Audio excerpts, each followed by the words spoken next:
الحمدللہ والصلاة والسلام علی رسول اللہ صلی اللہ علیہ وسلم وعلی آلہ وصحبہ اجمعین ومن تبعہم بإحسان الی یوم الدین اما بعد رب اشرح لی صدری ویسر لی امری واحلل عقدۃ من لسانی یفقهوا قولی رب زدنی علما اللہم رب زدنی علما ما زلنا مع الكتاب عمدۃ الطالب لنیل المعارف للشیخ العلامہ منصور ابن یونس ابن ادریس الموتی الحنبلی رحمہ اللہ المتوفى في القرن الحادي عشر من الہجرہ۔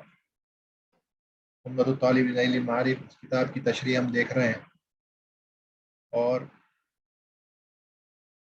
یہ درس نمبر 44 ہے 44، اور اس وقت ہم باب صلاۃ الجمعہ میں ہیں، جس میں آج جس فصل پہ بات ہوگی وہ ہوگا فی شروط صحت الجمعہ، جمعہ کے صحیح ہونے کی شروط کیا ہیں، یعنی جمعہ کی شرطیں کیا ہیں، اس کے تعلق سے بات ہوگی۔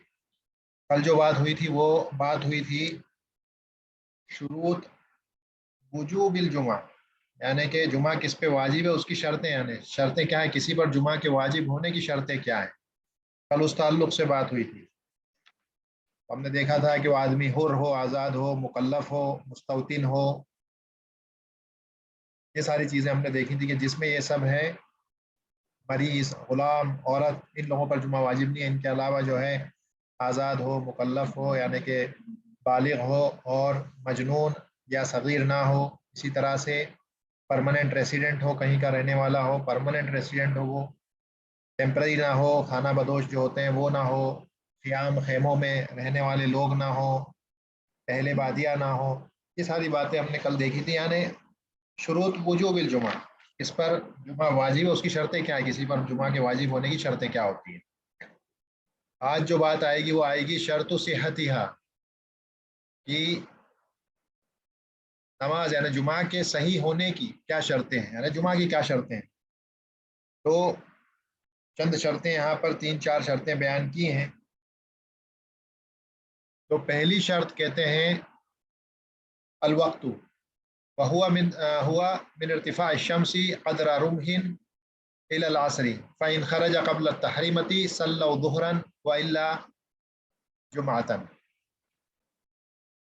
حنابلہ جو ہے یہ جو وقت کے تعلق سے جو بات ہے یہ افرادات مذہب ہے، یعنی کہ حنابلہ اس میں اکیلے ہیں یہ بات کہنے والے، اور جو جمہور ہیں وہ اس کے خلاف کہتے ہیں۔ حنابلہ کہتے ہیں کہ جمعہ کا جو وقت ہوتا ہے وہ اشراق کے فوراً بعد سے شروع ہو جاتا ہے۔ اشراق یعنی جو صلاۃ الضحیٰ کا وقت ہے، بس جب سے وہ وقت شروع ہوتا ہے اسی وقت سے جمعہ کا وقت بھی شروع ہوتا ہے۔ اگر کوئی شخص خطبہ دے دے یعنی ضحیٰ کے وقت، اشراق کے وقت، یعنی کہ تقریباً سورج طلوع ہونے سے 15-20 منٹ بعد اگر کوئی شخص آتا ہے، جیسے کہ عید کی نماز بھی ادا ہوتی ہے جلدی، ویسے ہی اس کا بھی معاملہ ہے جمعہ کا بھی۔ تو کوئی شخص اگر آ کر کے خطبہ اس وقت میں دیتا ہے جمعہ کے لیے تو صحیح ہوگا۔ ان الحنابلہ، حنابلہ کے نزدیک تو کہتے ہیں الوقت وهو من ارتفاع الشمس قدر رمح الى العصر، بات وہی ہے، قدر رمح سے مراد سورج اتنا اوپر چلے جائے ایک بھالے کے برابر کی اونچائی نظر آئے۔ تو کہنے کا مقصد یہ ہے کہ سورج طلوع ہونے سے تقریباً 20 منٹ، 15 سے 20 منٹ بعد سے یہ وقت شروع ہوتا ہے، تو عصر کے وقت تک یعنی عصر کی اذان تک جمعے کا وقت رہتا ہے۔ اور اس میں انہوں نے وقت کو بانٹ دیا ہے۔ صلاۃ الضحیٰ کا جو وقت ہے اس سے لے کر زوال تک کا جو وقت ہے اسے کہتے ہیں وقت اختیار، یعنی اباحہ ہے، مباح ہے یہ وقت۔ اس میں آدمی جو ہے خطبہ دے، نماز بھی اس میں خطبہ دے دے، نماز اس میں پڑھ لے، جمعہ کی حد تک کوئی مسئلہ نہیں ہے۔ ہمارے یہاں بھی میں سمجھتا ہوں اس پہ کبھی غور کیا ہوگا، اسلام آباد اس میں جلدی ہوتا ہے، یعنی جو ہے زوال سے پہلے جو ہے خطبہ شروع ہو جاتا ہے اسلام آباد اس مسجد۔ تو کچھ رخصت ہیں جہاں پر خاص طور سے اس طرح سے کیا جا سکتا ہے، اور حنابلہ کے نزدیک بھی یہی ہے کہ صلاۃ الضحیٰ سے لے کر کے جو ہے زوال تک کا جو وقت ہے اسے وقت اختیار کہا جاتا ہے، اور زوال سے لے کر زوال کے بعد کا جو وقت ہے وہ وقت وجوب ہے، جس میں پڑھنا ہی ہے، یعنی عصر تک کا جو وقت ہے وقت وجوب ہے، اس میں ہر حال میں اس کو ادا کرنا ہے، اور بات آگے آئے گی۔ تو کہتے ہیں الوقت وهو من ارتفاع الشمس قدر رمح الى العصر، عصر کے وقت تک اس کا، اذان عصر تک اس کا وقت رہتا ہے۔ فإن خرج قبل التحریمة، اب یہ وقت یعنی خرج وقت الجمعہ، فإن خرج وقت الجمعہ قبل التحریمة، یعنی تکبیرۃ الاحرام مثلاً امام ہے، امام نے خطبے کو اتنا لمبا کر دیا، یا یہ ہے کہ جیسے اورنگ آباد میں بھی کچھ مسجدیں ایسی ہیں جن پر بالکل آخری وقت میں جمعہ ہوتا ہے، 3 بجے، 3:15 جا کر جمعہ ہوتا ہے، تو امام ایسے وقت میں مانو کبھی فرض کریں کہ دیر ہو جائے، یا امام خطبے کو اتنا لمبا کر دیں کہ لمبا کرتے کرتے عصر کی اذان ہو جائے اور بھی خطبہ ہی چل رہا ہے، تو اس صورت میں اب یہ لوگ جو ہیں 4 رکعت پڑھیں گے، اب ظہر پڑھیں گے، کیوں؟ کیونکہ جو ہے جمعہ کا وقت نکل چکا، عصر کی اذان ہو گئی، جمعہ کا وقت نکل چکا، اب ان کو وجوباً لازمی طور پر 4 ظہر پڑھنا پڑیں گی، 4 رکعت اب ظہر پڑھیں گے، جمعہ کی 2 رکعت نہیں پڑھ سکتے۔ اگر ایسا نہیں ہے، مثلا کسی نے تکبیرۃ الاحرام اذان سے پہلے کہہ دیا، تو اب اس شخص نے جمعہ پا لیا، یعنی وہ امام اب جو ہے 2 رکعت پڑھائے گا، اگرچہ کہ اذان ہو بھی رہی ہے عصر کی، تو بھی اب یہ جو امام ہے یہ 2 رکعت جمعے کی پڑھائیں گے، اگرچہ کہ باقی پوری نماز عصر کے وقت میں بھی عطا ہوتی ہے۔ تو اس تعلق سے ہم پہلے دیکھ چکے تھے کہ یہ کب مانا جاتا ہے کہ کسی کی نماز جو ہے ادا ہو گئی، تو کہتے ہیں کہ یہ اس وقت ہے کہ جب آدمی وقت رہتے تکبیرۃ الاحرام کہہ لے، اگرچہ کہ 1 سیکنڈ پہلے بھی کہتا ہے، مثلا ظہر کا وقت تھا، ظہر کا وقت نکلتے نکلتے اتنا قریب آ گیا کہ عصر کی اذان ہونے کو ہے، یہ آدمی عصر کی اذان سے کچھ سیکنڈ پہلے اگر تکبیرۃ الاحرام کہہ دیتا ہے تو اس نے اس نماز کو ادا کر لیا، اس کی قضا نہیں ہوئی۔ بس وہی معاملہ یہاں پہ بیان کیا ہے کہ جمعہ کا بھی ایسا ہی، اگر تکبیرۃ الاحرام وقت رہتے کہہ دیا جائے، اگرچہ کہ پوری نماز پھر دوسری نماز کے یعنی عصر کی وقت بھی ہوتی ہے، تو یہ مانا جائے گا کہ آدمی نے جمعہ ادا کیا اور وہ 2 ہی رکعت ادا کرے گا، ظہر نہیں پڑے گا اس صورت میں۔ اسی چیز کو یہاں پر بیان کیا ہے کہ پہلی شرط ہے وقت کی۔ دوسری شرط کہتے ہیں وہ حضور اربعین من اہل وجوبہا، یہ وہی بات ہے جس کے تعلق سے ہم نے کل بات کی تھی کہ حنابلہ کے نزدیک جمعے کی نماز پڑھنے کے لیے 40 لوگوں کا ہونا ضروری ہے، اور اس تعلق سے ہم نے وہ دلیل بھی دیکھی تھی جس کے تعلق سے بات ہوئی تھی کہ وہ دلیل ضعیف بھی ہے، اور اس میں صریح طور پر اس بات کی وضاحت بھی نہیں ہے کہ وہ 40 سے کم ہوں گے تو نماز ادا نہیں کی جائے گی، اس لیے یہ صرف حنابلہ کے نزدیک ہے، لیکن حقیقت یہ ہے کہ اگر 2-3 لوگ بھی ہوں گے تو جمعہ کی نماز ادا کی جا سکتی ہے۔ وحضور اربعین من اہل وجوبہا، پہلی وجوبہا سے مراد یہ ہے کہ وہ لوگ جو حر ہوں، مکلف ہوں، مستوطن ہوں، مستوطنین میں سے ہوں، مسافر نہ ہو، غلام نہ ہو، عورت نہ ہو، تو جو اہل وجوب والے ہیں وہ اگر 40 جمع ہو جاتے ہیں، مستوطنین بقریۃ، پرماننٹ ریسیڈنٹ ہوں کسی جگہ کے، کسی گاؤں کے، کسی شہر کے رہنے والے، تو ایسی صورت میں جب وہ 40 ہوں گے تو یہ شرط پوری ہو جائے گی جمعے کی صحت جمعہ کے لیے۔ اور تصح فیما قارب البنیان، اور اسی طرح سے وہ لوگ جو اہل بادیہ بھی ہیں، یا جو لوگ جو منتقل ہوتے رہتے ہیں ایک جگہ سے دوسری جگہ، اگرچہ کہ ان کا پرماننٹ رہنے کا ٹھکانہ نہیں بھی ہے، لیکن اگر وہ اس شہر کے، اس گاؤں کے قریب ہیں، جس کا فاصلہ ہم نے کل دیکھا تھا تقریباً 5.5 کلومیٹر کی اگر رینج میں وہ رہتے ہیں، اگرچہ کہ پرماننٹ ریسیڈنٹ نہیں بھی ہیں، خیمے لگا کر بھی رہتے ہیں، تو ان لوگوں پر بھی واجب ہے کہ یہ آئیں اور سب سے قریبی مسجد میں آ کر کے جمعہ ادا کریں۔ تو انہی کے تعلق سے وہ تصیح فی مقارب البنیان فإن نقصوا قبل اتمامها استأنفوا ظہرا، کہتے ہیں کہ کسی وجہ سے اگر 40 لوگوں سے کم تعداد ہو جاتی ہے تو پھر یہ لوگ ظہر نماز ادا کریں گے۔ مثلا امام اولاً تو جو ہے خطبہ شروع ہی نہیں کریں گے اگر 40 لوگ نہیں ہوتے ہیں، تو اس صورت میں ان کو ظہر پڑھنا ہے۔ اگر 40 لوگ ہو جاتے ہیں لیکن ان 40 میں سے بعد میں کوئی چلے جاتا ہے اور لوٹ کر نہیں آتا ہے، نا اس کا ارادہ نہ ہو، ایسے ہی کوئی چلا گیا ہو، مثلا وضو کے لیے گیا ہو یا کسی اور حاجت کے لیے گیا ہو، لیکن واپس آنے کے لیے نکلا ہو کہ تھوڑی دیر میں لوٹ کر کے آئے، تو کوئی مسئلہ نہیں ہے، لیکن کوئی آدمی چلا ہی جائے پرماننٹ اور واپس نہ آئے اور ان کی تعداد 40 سے کم ہو جائے، تو اس صورت میں پھر وہ اب جمعہ نہیں پڑھیں گے اور اس کو ظہر میں کنورٹ کریں گے اور ظہر ادا کریں گے 4 رکعت۔ یہی چیز بیان کی جا رہی ہے کہ 40 سے عدد کم نہیں ہونا چاہیے ان کی۔ پھر کہتے ہیں مسبوق کے تعلق سے یہاں بیان ہے کہ کوئی شخص اگر لیٹ جوائن کرتا ہے نماز کو تو اس کا معاملہ کیا ہے۔ کہتے ہیں وَيُدْرِكُهَا مَسْبُوقٌ بِرَكْعَةٍ مَعَ إِمَامِهِ وَإِنْ أَدْرَكَ دُونَهَا أَتَمَّهَا ظُهْرًا إِنْ دَخَلَ وَقْتُهُ وَنَوَاهُ وَإِلَّا فَنَفْلًا۔ مسبوق جو ہے کب یہ مانا جائے گا کہ اس نے جمعے کو جو ہے حاصل کر لیا، یعنی جمعے کی نماز جوائن کر لیے، کب مانا جائے گا؟ کہتے ہیں کہ جب وہ مسبوق امام کے ساتھ اگر 1 رکعت پا لیتا ہے، 2 میں سے 1 رکعت پا لیتا ہے، تو پھر اس نے جمعے کو پا لیا۔ اور وہ ایک رکعت کب پائے گا؟ اگر وہ رکوع کو پالے گا تو رکعت کو پالے گا. مثلا دوسری رکعت میں رکوع سے پہلے آ جاتا ہے یا رکوع میں ہی جوائن کر لیتا ہے تو اس آدمی نے اس رکعت کو پا لیا اور اس نے جمعہ کو پا لیا، یہ 2 رکعت ہی ادا کرے گا. اگر اس کے علاوہ ہوتا ہے یعنی کہ دوسری رکعت کا جو رکوع ہے وہ مس کر دیتا ہے، وہ فوت ہو گیا اس سے، تو پھر اس صورت میں اس آدمی نے جمعہ جو ہے اس کو گوا دیا. اب وہ جب امام سلام پھیر لیں گے اور یہ آدمی کھڑا ہوگا اب 4 رکعت پڑے گا. کیوں؟ کیونکہ اس کی یہ رکعت تو فوت ہو ہی گئی تھی، 4 پوری کرے گا اس کے بعد سلام پھیرے گا. وہی کہا ہے وہ ان ادرکا دونہا اتمہا ظہرا، پھر وہ ظہر کی حیثیت سے اس کو کمپلیٹ کرے گا. ان دخل وقتہ ونواہ والا فنفلا. اب یہاں پہ بڑی یعنی جو علماؤں کی جو دقت ہوتی ہے الفاظ کے استعمال کرنے کی، اب انہوں نے ایک بات یہاں کہی ہے ظہرا ان دخل وقتہ. اب ایسا کیوں لکھا کہ ان دخل وقتہ؟ کیوں ایسا لکھنے کی وجہ یہ ہے کہ حنابلہ کے نزدیک ظہر کا جو وقت ہوتا ہے زوال سے پہلے بھی خطبہ دے کر کے نماز کو جو ہے جمعہ کو ادا کیا جا سکتا ہے. اسے ہمیں بات گزری ابھی آگے وقت کے تعلق سے جب بات کہی ہم نے کہا کہ زوال سے پہلے بھی خطبہ بھی ہو سکتا ہے، نماز بھی ہو سکتی ہے. تو اسی لیے انہوں نے لکھا ہے کہ اگر ایسا آدمی جو لیٹ آیا ہے، جوائن لیٹ کیا ہے، جس کی دوسری رکعت میں وہ جوائن کر رہا ہے، تو اگر یہ نماز ایسے وقت پہ ادا ہو رہی ہے کہ ظہر سے پہلے کا وقت ہے، وہ ابھی زوال گزرا نہیں ہے، یعنی زوال سے بعد کا وقت نہیں ہے، زوال سے پہلے کا وقت ہے، مطلب ظہر کا وقت داخل نہیں ہوا، تو اس لیے کہتے ہیں کہ یہ آدمی ظہر کی حیثیت سے اس کو اس صورت میں پورا کرے گا ان دخل وقت ہو، اگر ظہر کا وقت داخل ہو چکا ہوگا. تو اگر امام نے نماز کو زوال سے پہلے ہی پڑھ لیا ہے، یعنی وہ دوسری رکعت زوال سے پہلے ہی ہو گئی ہے جمعہ کی، تو اس صورت میں اگلا سینٹینس آ رہا ہے وہ الا فنفلا. اگر ایسا نہیں ہے یعنی وقت داخل نہیں ہوا ہے ظہر کا اور یہ آدمی پھر بھی جوائن کر چکا ہے امام کے ساتھ، تو اب یہ اس کی نیت نفل کی ہو جائے گی. اب یہ ظہر تو پڑھ ہی نہیں سکتے وقت سے پہلے کیونکہ وقت ابھی ظہر کا آیا نہیں ہے، زوال سے پہلے نماز ادا ہو رہی ہے.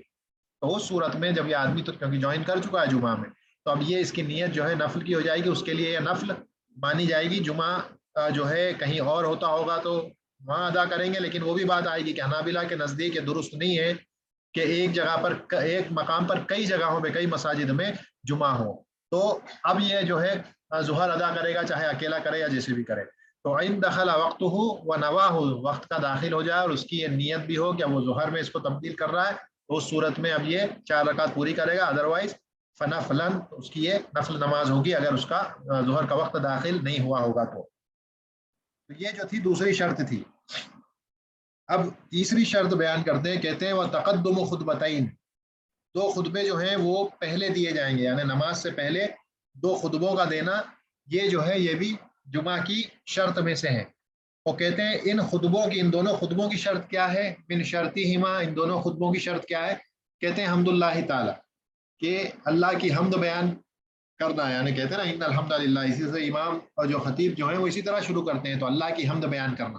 اس کے بعد والصلاۃ علی رسولہ صلی اللہ علیہ وسلم، ان الحمد للہ اس سے شروع کرے گا، والصلاۃ والسلام علی رسول اللہ، یا جس طرح کے بھی کلمات استعمال کرے گا. بہرحال نبی صلی اللہ علیہ وسلم پر صلاۃ و سلام بھیجنا، درود بھیجنا، یہ جو ہے حصہ ہے ان خطبوں کا، یعنی ان کی شرطوں میں سے. والصلاۃ علی رسولہ صلی اللہ علیہ وسلم. وقراءۃ آیۃ، کم سے کم ایک قرآن کی آیت کی قراءت کی جائے، اس میں پڑھا جائے. والوصیۃ بتقوی اللہ، اسی طرح سے اللہ سے ڈرانے کی وصیت اس میں جو ہے خطیب کرے. وحضور العدد معتبر، اسی طرح سے جو ہے جو لوگ، جیسے کہ عدد کے تعلق سے بات ہوئی 40 لوگ، ان کا رہنا وہ خطبوں کے صحت کے لیے بھی وہ تعداد انہوں نے جو ہے اس کی تعین کی ہے. والجہر بحیث یسمعہم، اور اسی طرح سے خطبہ جو ہے جہری طور پہ کیا جائے گا، کیونکہ ابلاغ مقصد ہے، بات کو پہنچانا تبلیغ مقصد ہے، اسی لیے جہری طور پر خطبہ دیا جائے گا اس حیثیت سے کہ وہ سنا جا سکے، امام لوگوں کو سنا سکے. یسمعہم بحیث یسمعہم. یہ جو ہے جو خطبہ جو ہے، دونوں خطبے ان کی شرطوں میں سے ہے کہ کم سے کم یہ 6 چیزیں اس میں پائی جائیں اس خطبے کے صحیح ہونے کے لیے. اور حقیقت بھی ہے کہ وہ خطبہ ہی کیا جس میں قرآن کی کوئی آیت نہ پڑھی جائے یا کوئی حدیث نہ پڑھی جائے، وہ خطبہ ہو ہی کیسے سکتا. تو ظاہر سی بات ہے کہ یہ اس کی شروط، اس کی شرطوں میں سے ہے کہ اللہ کی حمد سے بات شروع ہو، نبی صلی اللہ علیہ وسلم پہ صلاۃ والسلام درود بھیجا جائے، قرآن کی آیت پڑھی جائے، حدیث پڑھی جائے، اللہ کا تقویٰ سے، اللہ سے ڈرایا جائے، اللہ کے تقویٰ کے تعلق سے وصیت کی جائے. اور اسی طرح سے جہری طور پر اس کو بیان کیا جائے. جہاں تک یہ حضور العدد المعتبر ہے یہ مختلف ہی ہے اور یہ مفردات مذہب میں سے ہے. حنابلہ کے نزدیک ہی یہ 40 کا فگر ہے. اس کے علاوہ جو ہے جمہور جو ہے ان کا ماننا ہے کہ 2 یا 3 لوگ بھی ہوں گے تو جمعہ کی نماز ہوگی انشاءاللہ، کوئی مسئلہ نہیں. اس کے بعد کہتے ہیں شرط میں سے کیا نہیں ہے خطبوں کی، جو شرط ہے دونوں خطبے اس کی شرطوں میں سے کیا نہیں ہے، تو کہتے ہیں لت طہارتان و ستر العورتی.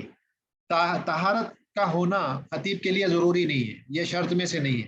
مثلا خطبہ دیتے دیتے اگر خطیب کا وضو ٹوٹ جاتا ہے تو پھر اس کے باوجود بھی خطبہ دے سکتا ہے خطیب، کوئی مسئلہ نہیں ہے. پورا خطبہ دے دیں گے اور اس کے بعد لوگوں سے جب خطبہ ہو جائے گا تو لوگ کہیں گے کہ بھائی تھوڑی دیر انتظار کرو، میں وضو کر کے واپس آتا ہوں، اس کے بعد نماز پڑھا دیں گے. تو وہی کہتے ہیں لت طہارتان و ستر العورتی. اسی طرح سے جو عورہ ہے، جو جسم کے اعضاء ہیں جن کو ڈھکنا ضروری ہے نماز میں، وہ شرط نہیں ہے یہاں پر. یعنی کہ اگر وہ کھلا بھی ہے تو بھی خطیب خطبہ دے سکتے ہیں. ایسا ہوگا نہیں لیکن بتانا ضروری اس لیے ہے کہ کوئی آدمی اس کو خطبے کے صحیح ہونے کی شرط نہ مان لے. یہ اس کی شرط میں سے نہیں ہے خطبے کی. نماز کے لیے ضروری ہے ستر العورہ، خطبے کے لیے ستر العورہ ضروری نہیں ہے. اس کے بعد کہتے ہیں ولا ان یتولاہما من یتولی الصلاۃ. اسی طرح سے یہ بھی ضروری نہیں ہے کہ جو آدمی خطبہ دے وہی نماز پڑھائے، یہ ضروری نہیں ہے. آدمی چینج ہو سکتا ہے، خطیب الگ ہو سکتا ہے، نماز پڑھانے کے لیے امام الگ ہو سکتا ہے. یہ بالکل درست ہے، جائز ہے. یہ کوئی شرط میں سے نہیں ہے کہ دونوں سیم ہونا چاہیے خطیب اور امام. اسی چیز کو بیان کیا ولا ان یتولاہما من یتولی الصلاۃ. اب خطبے کی مسنونات کیا ہیں، سنن کیا ہیں، ان کا ذکر کر رہے ہیں. وسن ان یخطب قائما علی منبر او موضع عال. اول تو یہ کہ کھڑے ہو کر کے خطیب خطبہ دے، ممبر پر خطبہ دے یا کسی اونچی جگہ پر کھڑے ہو کر خطبہ دے. یہ مسنونات میں سے اگر کوئی آدمی ایسا نہیں بھی کرتا ہے تو خطبہ صحیح ہے، مخالفت سنت ہے، یہ سنت کے خلاف عمل ہے. اسی طرح سے وہ یسلم علی المعمومین اذا اقبل علیہم. اسی طرح سے معمومین کو السلام علیکم ورحمۃ اللہ کہنا جب وہ ممبر پر چڑھ جائے اور مخاطب ہو جائے جو معمومین مسجد میں، تو سلام کا کہنا معمومین سے یہ بھی جو ہے مسنون نہیں کہتا ہے تو مخالفت سنت ہے، لیکن خطبے پہ کوئی اثر نہیں ہوگا، شرط میں سے نہیں ہے. اس کے بعد وَيَجْلِسَ إِلَى فَرَاغِ الْأَذَانِ وَبَيْنَ الْخُطْبَتَيْنِ قَلِيلًا. اسی طرح سے اذان سے فارغ ہو کر تھوڑی دیر بیٹھنا اس ممبر پر، یہ اور 2 خطبوں کے درمیان تھوڑی دیر بیٹھنا یہ بھی مسنون ہے، سنت میں سے ہے. اور وَيَعْتَمِدُ عَلَى نَحْوِ سَيْفٍ. اسی طرح سے ٹیکا لینا تلوار وغیرہ سے. اور یہ بھی کہا جاتا ہے کہ عصا جو آج کل مسجدوں میں پائی جاتی ہے وہ بھی مسنون ہے، جو ہے نبی صلی اللہ علیہ وسلم بھی اس طرح سے کیا کرتے تھے، یہ ٹیکا لیتے تھے. تو یہ مسنونات میں سے ہے خطبے کی اور یہ کرنا چاہیے، مسنون ہے. وَيَقْصُدَ تِلْقَاءَ وَجْهِهِ. اسی طرح سے انسانوں کی طرف یعنی جو معمومین بیٹھے ہیں ان کی طرف رخ کر کے امام خطبہ دے، یہ بھی مسنون ہے. اگرچہ ایسا نہیں کرتے ہیں تو بھی خطبہ صحیح ہوگا لیکن مخالفت سنت ہوگی. اور کہتے ہیں وہ یقصر الخطبۃ ویدعو للمسلمین. اسی طرح سے خطبے کو چھوٹا کرنا، تقصیر اس میں، اور جو مسلم سارے جو معمومین بھی ہیں اور اس کے علاوہ جتنے بھی مسلمین جمین ان سب کے لیے دعا کرنا، یہ بھی جو ہے مسنون ہے. اس تعلق سے حدیث بھی آتی ہے نبی صلی اللہ علیہ وسلم کی، جو ہے آپ صلی اللہ علیہ وسلم نے فرمایا کہ طول صلاۃ الرجل وقصر خطبته مئنۃ من فقہ. اور دوسری روایت میں آتا ہے من فقہ الرجل طول صلاته وقصر خطبته، کہ یہ انسان کے دین کے گہرے علم کی علامت ہے. مئنہ کہتے ہیں علامت کو، مئنۃ من فقہ، تو مئنہ کہتے ہیں علامت کو، کہ یہ اس آدمی کے دین کی گہری سمجھ کی علامت ہے کہ وہ نماز کو لمبا کرے اور خطبے کو چھوٹا کرے. تو اسی لیے لکھا ہے وَيُقَصِّرَ الْخُطْبَةَ وَيَدْعُ لِلْمُسْلِمِينَ، کہ خطبے کو چھوٹا کرے، زیادہ لمبا نہ کرے، اور نماز کو تھوڑا سا لمبا کر دے. یہ جو ہے مسنون ہے اور سنت میں سے. اگر ایسا نہیں بھی کرتے ہیں تو جیسے بات گزری اس میں کوئی برائی نہیں ہے. اس کے بعد اگلا فصل جو ہے وہ آ رہا ہے کہ صفت کیا ہے نماز کی، جمعہ کی نماز کی جو صفت ہے وہ کیا ہے. تو یہ فصل اس صفت کے تعلق سے کہتے ہیں والجمعۃ رکعتان، کہ جمعہ جو ہے 2 رکعت ہے. یقرأ جہرا ندبا فی الاولی بالجمعہ، یعنی سورۃ الجمعہ، وفی الثانیۃ بالمنافقین. 2 رکعت ہے جہری طور پر پڑھی جاتی ہیں. پہلی رکعت میں سورۃ الجمعہ، دوسری میں سورۃ المنافقین پڑھی جائے گی. ایک روایت میں یہ آیا. دوسری روایت میں جو زیادہ مشہور ہے، معروف ہے، جس پر عمل بھی زیادہ ہوتا ہے، سبح اسم ربک الاعلی پہلی رکعت میں پڑھی جائے گی، سورۃ الغاشیہ دوسری رکعت میں پڑھی جائے گی. یہ زیادہ مشہور روایت ہے، زیادہ معروف ہے، اور جو ہے اس پر زیادہ عمل بھی ہے. بہرحال یہ دوسری بھی روایت، یہ بھی صحیح ہے، سورۃ الجمعہ، سورۃ المنافقین. اس کے علاوہ بھی دوسری اور بھی روایتیں آئی ہیں اس تعلق سے کہ جمعے کے دن کیا پڑھا جائے گا. بہرحال زیادہ معروف سورۃ الاعلی ہے اور سورۃ الغاشیہ ہے. اس کے بعد کہتے ہیں فی فجر الجمعہ فی الاولی الف لام میم السجدہ وفی الثانیۃ هل اتانا علی سورۃ الانسان. جو جمعہ کی جو فجر ہے اس میں پہلی رکعت میں سورہ سجدہ پڑھی جائے گی اور دوسری رکعت میں سورۃ الانسان پڑھی جائے گی، کیونکہ جیسے کل جمعہ ہے تو انشاءاللہ دونوں جمعے کی فجر میں پڑھی جائیں گی. نبی صلی اللہ علیہ وسلم کا یہی طریقہ تھا اور یہی سنت ہے، اور آپ اس طرح سے ادا کیا گیا. بہرحال کچھ علماء نے یہ بھی کہا ہے کہ کیوں، تاکہ لوگوں کو پتہ رہے کہ یہ واجب نہیں ہے، اس لیے امام کو چاہیے کہ مہینے میں 2 مہینے میں ایک بار جو ہے چینج کر لے روٹین اور اس کی جگہ کچھ اور بھی پڑھا لے. اس پہ دوام رکھنا چاہیے، لیکن ایسا نہ ہو تاکہ لوگ اس کو واجب ہی سمجھنے لگیں. اور اسی لیے شیخ البانی رحمہ اللہ جو ہے ایک واقعہ جو ہے، جو استاد ہیں وہ بیان کر رہے تھے، شیخ عثمان الخمیس حفظہ اللہ کویت کے ہیں، وہ ایک واقعہ بیان کر رہے تھے کہ شیخ البانی رحمہ اللہ ایک مسجد میں گئے جمعے کے دن، جو ہے فجر میں جمعہ کی فجر تھی، اور وہ گئے اور لوگوں نے ان سے گزارش کی کہ آپ فجر پڑھائیں. تو وہ فجر پڑھانے کھڑے ہوئے. کہتے ہیں اس دن جمعہ کے دن انہوں نے فجر میں سورۃ السجدہ نہیں پڑھائی، بلکہ سورۃ المریم کی تلاوت شروع کر دی. اور جب سورۃ المریم کی تلاوت جتنی بھی رکعتیں انہوں نے پڑھی، اس کے بعد جب وہ رکوع میں گئے تو لوگ جیسے پروگرامڈ تھے روبوٹ کی طرح، تو وہ رکوع میں نہ جاتے ہوئے سیدھے سجدے میں چلے گئے، کیونکہ پروگرامنگ ویسی ہو گئی تھی. ہمیشہ امام وہی پڑھاتے تھے سورۃ السجدہ، ان کو لگا یہ سجدے میں جانا ہے، دڑ کر کے سب سجدے میں گر گئے، حالانکہ وہاں رکوع میں جانا تھا، سجدہ والی آیت تھی نہیں، شیخ البانی نے نہیں پڑھائی تھی وہاں پر. تو یہ سب ہو گئے، نماز سے فارغ ہو گئے. اس کے بعد انہوں نے کہا کہ آپ لوگ ایسا کیوں کیے؟ تو بولے ہم ہمیشہ اسی کے عادی ہیں، اسی طرح سے ہمارے یہاں پڑھایا جاتا تھا، جمعے کے دن سورہ سجدہ ہی ہوتی تھی فجر میں، ہمیں لگا آج بھی وہی ہے. بغیر دھیان دیے بالکل بے ہوشی کے عالم میں ہم سب کے سب جو ہے سجدے میں گر پڑے رکوع میں جانے کی جگہ. اور یہ ہوتا ہے، یعنی ایک آدمی کا مزاج بن جاتا ہے. تو اسی وجہ سے علماء کہتے ہیں کہ امام کو چاہیے کہ تھوڑا سا ایک عادت کے لیے یہ رکھے، جس سے یہ نہ ہو کہ لوگوں کو لگے کہ واجبات میں سے ہے. تو 2 مہینے میں ایک آدھ بار یہ کرنا چاہیے کہ اس کو بدل دے، تاکہ لوگوں کو عادت رہے کہ یہ سنت ہے، یہ واجبات میں سے نہیں. اس کے بعد کہتے ہیں وَتَحْرُمُ إِقَامَتُهَا كَعِيدٍ فِي أَكْثَرَ مِنْ مَوْضِعٍ مِنَ الْبَلَدِ إِلَّا لِحَاجَةٍ كَضِيقٍ وَفِتْنَةٍ فَإِنْ فَعَلُوا فَالْمَسْبُوقَةُ بَاطِلَةٌ وَإِنْ جُهِلَ الْحَالُ صَلَّوْا ظُهْرًا وُجُوبًا. اب یہ مسئلہ آ رہا ہے کہ ایک سے زیادہ مساجد میں جمعے کی نماز کا ادا کرنا، یہ جو ہے بغیر کسی حاجت کے، یہ جو ہے صحیح نہیں ہے، درست نہیں ہے حنابلہ کے نزدیک. اور سب سے زیادہ یعنی شدید ہے اس معاملے میں، تشدید اس میں بہت زیادہ ہے ان کے نزدیک، کہ کہتے ہیں کہ اگر پہلی مسجد میں جہاں نماز ہوئی ہے جمعہ کی، اس کے بعد جن مسجدوں میں بھی نماز ہوتی ہے وہ ساری کی ساری باطلہ ہیں. اسی لیے کہا ہے فالمسبوقۃ باطلہ، یعنی مسبوق جمعہ کے معاملے میں جو بھی بعد میں پڑھے گا اس پہلی مسجد کے علاوہ، وہ سب کی سب ان میں جمعہ جو ہے باطل مانا جائے گا. اگر ایسا وہ کرتے ہیں فَإِنْ فَعَلُوا فَالْمَسْبُوقَةُ بَاطِلَةٌ، تو بعد میں جتنی بھی نمازیں ہو رہی ہیں اس پہلی نماز کے بعد سب کی سب باطلہ ہے. لیکن کہتے ہیں حاجت اگر ہے، مثلا جو ہے شہر کافی بڑے ہو گئے ہیں، دور دور لوگ بسنے لگے ہیں، ہر ایک کے لیے ممکن نہیں ہے کہ اتنی دور سے کسی ایک مسجد میں آ سکیں، تو اس صورت میں جو ہے گنجائش ہے کہ آدمی ایک سے زیادہ مسجدوں میں جمعہ ادا کرے. لیکن مسئلہ وہی آتا ہے جیسے بات پہلے بھی گزری ہے، الحاجۃ تقدر بقدرها، کہ جتنی ضرورت ہے اتنا ہی ہم جو ہے کسی مسئلے پہ فائدہ اٹھائیں، حاجت کا اتنا ہی فائدہ اٹھائیں جتنی ضرورت ہے، اس سے زیادہ نہ کریں. تو مثلا آج یہ بھی دیکھا جاتا ہے کہ بالکل 2 محلوں میں ایک ادھر مسجد ہے ایک ادھر مسجد ہے، اور مسجدیں کئی مرتبہ جو ہے خالی بھی رہتی ہیں، تو ادھر بھی جمعہ ہو رہا ہے ادھر بھی جمعہ، لوگ بٹ گئے. حالانکہ جمعہ کا مقصد ہے جمع ہونا لوگوں کا، ایک ساتھ سارے کے سارے جمع ہو ایک جگہ پر، خطبہ سنیں، تبلیغ ہو، وہاں پہ دین کی بات سب تک پہنچے ایک ساتھ، وہاں مقصود وہ ہے. لیکن جب اس طرح سے ہوگا تو مسجدیں بڑھ جائیں گی، لوگ بڑھ جائیں گے، مسجدیں خالی بھی رہیں گی. اس وجہ سے جو ہے سب سے زیادہ تشدد اور تشدید اس معاملے میں حنابلہ کے نزدیک ہے. وہ کہتے ہیں کہ جہاں دوسری نماز پہلی کے بعد جتنی دوسری نمازیں ہوں گی جمعہ کی سب باطلہ ہیں.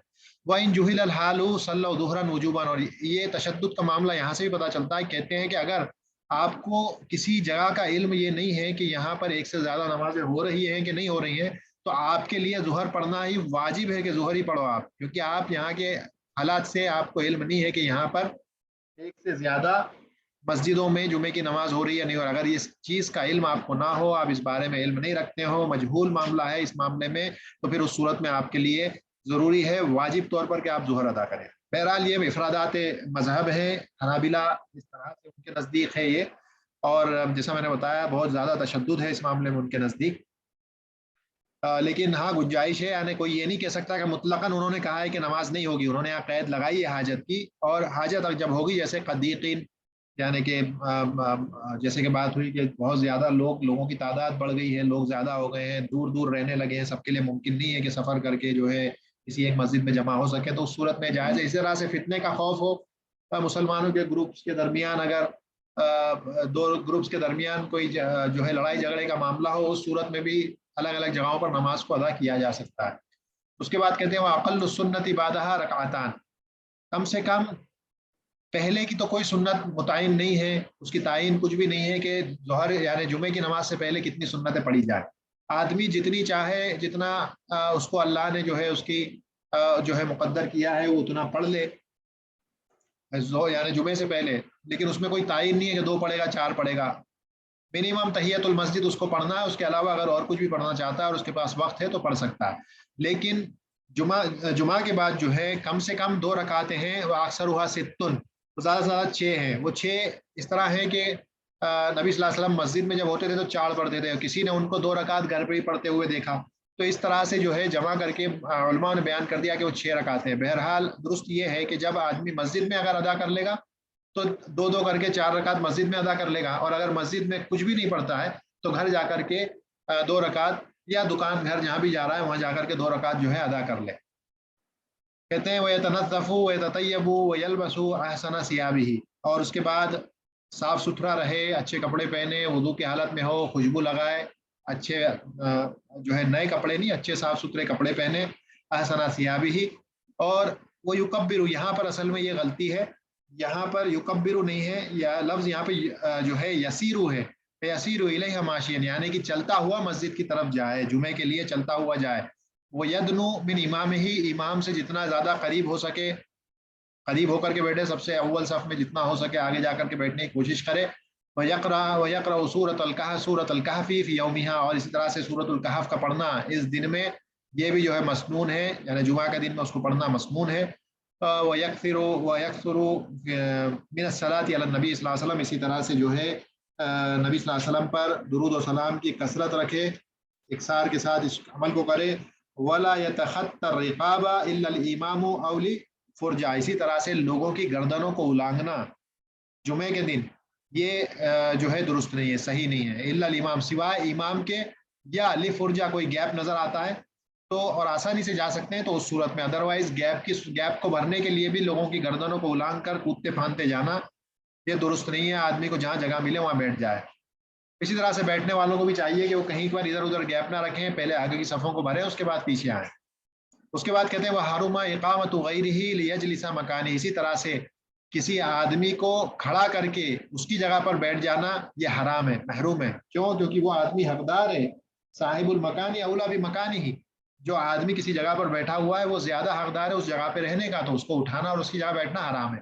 ورفع مسلا مفروش، اسی طرح سے کوئی آدمی اپنا مثلا سجادہ جانماز بچھا کر گیا ہے اور کچھ دیر کے لیے مثلا وضو کے لیے گیا ہے، کسی حاجت کے لیے باہر گیا، اب کوئی دوسرا آیا اس کی جانماز اٹھائے پھینکے اور اس کی جگہ بیٹھ جائے، یہ بھی جو ہے حرام ہے، درست نہیں ہے۔ الا اذا حضرت الصلاۃ، سوائے اس وقت کے کہ مثلا وہاں پر سجادہ بچھا ہوا ہے اور نماز کھڑی ہونے کو اقامت ہو گئی اور یہ آدمی لوٹ کے نہیں آیا، تو اس صورت میں اس کا سجادہ جو ہے جانماز اٹھا کر کے سائڈ پر رکھ دی جائے گی اور اس کی جگہ پہ دوسرا آدمی کھڑا ہو جائے گا۔ ومن قام لعارض ثم عاد قریبا فهو احق بمقامه، اسی طرح سے کوئی آدمی اگرچہ کہ اس نے اس جگہ پر کچھ نہیں بھی رکھا ہے لیکن معلوم تھا کہ وہ یہاں بیٹھا ہے اور اٹھ کر کے گیا ہے، اور اس کی جگہ پر کوئی اور آ جائے لیکن بعد میں یہ آدمی تھوڑی دیر کے بعد لوٹ آئے جو پہلے اس جگہ پر بیٹھا تھا، تو وہ زیادہ حقدار ہے اس جگہ کا، اور اس جو آدمی اس کے بعد آیا اسے چاہیے کہ اٹھ جائے اور اس آدمی کو وہاں پر بیٹھ کر رہ کر کے نماز پڑھنا دیا جائے، کیونکہ وہ زیادہ حق ہے، حقدار ہے، وہ پہلے آیا تھا کسی حاجت سے اٹھ کر کے گیا تھا۔ ومن دخل والامام یخطب بمسجد صلی تحیۃ